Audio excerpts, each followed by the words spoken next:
For a lot of us, life is busy and can be chaotic at times, and photography is a great way of simplifying things and escaping the chaos for a little while. And when it comes to our photography, we're often told that we get our very best images when we keep things simple. And that's what this video is about. But it's not always as easy as that, because we live in a chaotic world with really chaotic lives. So we could escape out into nature, but then when we get there, it's also chaotic. Just look at a tangled woodland to see what I mean by that. So how can we make our images more simple? Well, I've got a few ideas and a few techniques that I'm going to try today.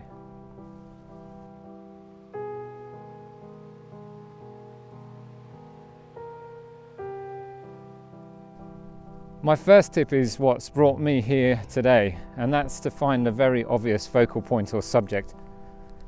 You might know what I mean, that when you found a subject that you want to photograph, when you try and do it, you can't quite get the right composition because the foreground's messy or it's surrounded by clutter.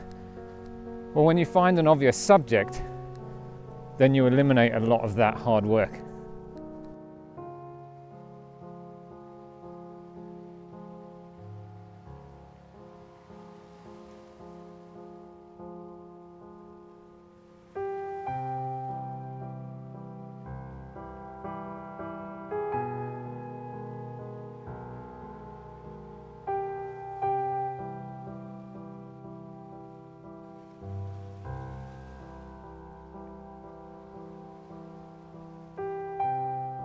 This first image I'm taking is just of the lighthouse itself, and I'm only really including a bit of the ocean around it and no other distractions, none of this foreground. I'm not even considering foreground interest in this particular instance. I'm using my long lens and I'm filling the frame, and you probably heard that before, to fill the frame with your subject.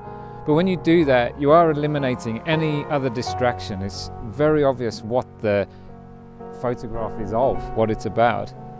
Now, this lighthouse is cut off by the high tide at the moment, but you can walk down to it when the tide's out.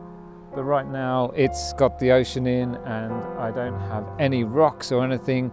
I've just got the lighthouse and I've filled the frame with it. Now, what I could do with this image afterwards is crop it in right to something more interesting, like the way that the light is catching, and I might do that, and I'll show them both to you now.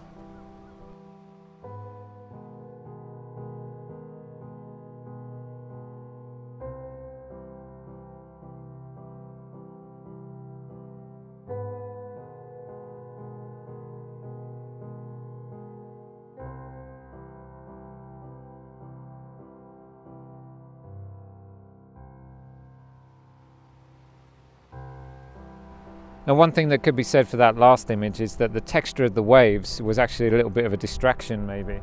And so what I'm now doing is a long exposure. I've changed composition slightly. I'm including some of the rocks just because of the white water around it might make a nice little interesting add-on to the side of the image.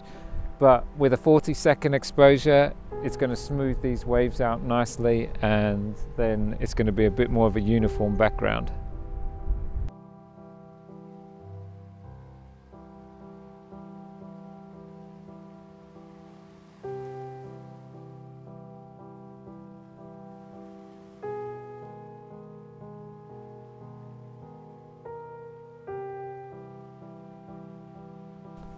Having a uniform background for your subject is quite important actually when it comes to keeping things simple in composition, and long exposures is a great way of doing that. And I really enjoy long exposures actually, just because they add a bit of serenity to an image, but that's a different story altogether. But having a uniform background, as I said, it's often referred to as the figure-ground relationship, or what you might more commonly hear it as isolating your subject. But when you think of it as having a background to your subject, whether that be a long exposure, making it clean and simple, or whether it's just the uniform pattern of the waves like my previous image, you could also introduce it using a shallow depth of field, so the bokeh, the blurry background. And to do that is going to simplify a lot of things when you're photographing them.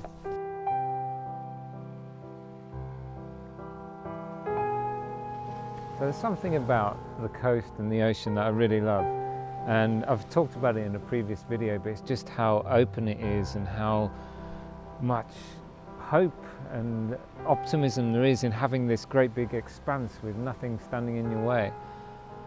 And that has led me to make this final composition of today, where I am using a lot of negative space.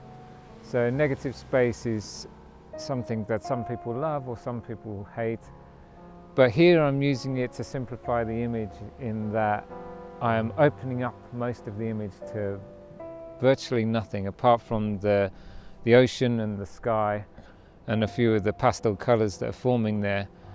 The lighthouse still being the main subject, albeit overshadowed by the cliff to the side.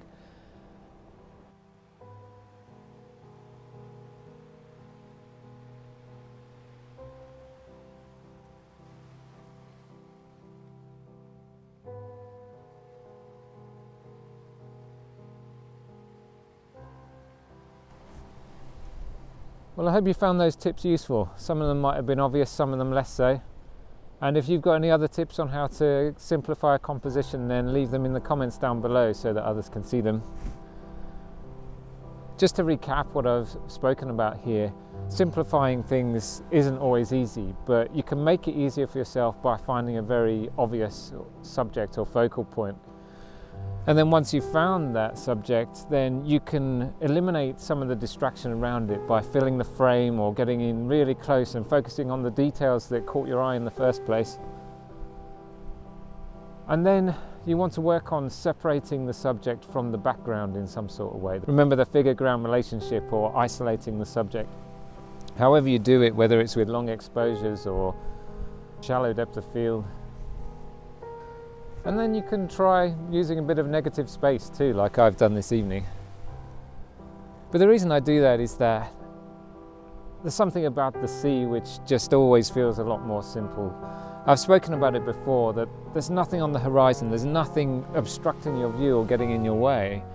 And whilst life is complicated, sometimes we can't simplify life or the things that are going on in it. We can do, like I've done this afternoon, hunt out something that's much more simple and do those simple things just to give ourselves a bit of an escape.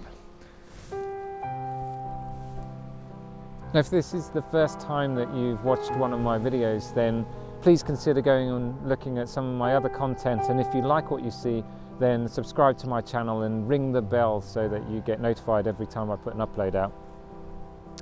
I talk about photography and the mental health benefits of photography as well sometimes. And if that's something you think is interesting or important, then as I said, go and watch some more. But from me for now, thanks very much for watching, and I'll see you in the next one.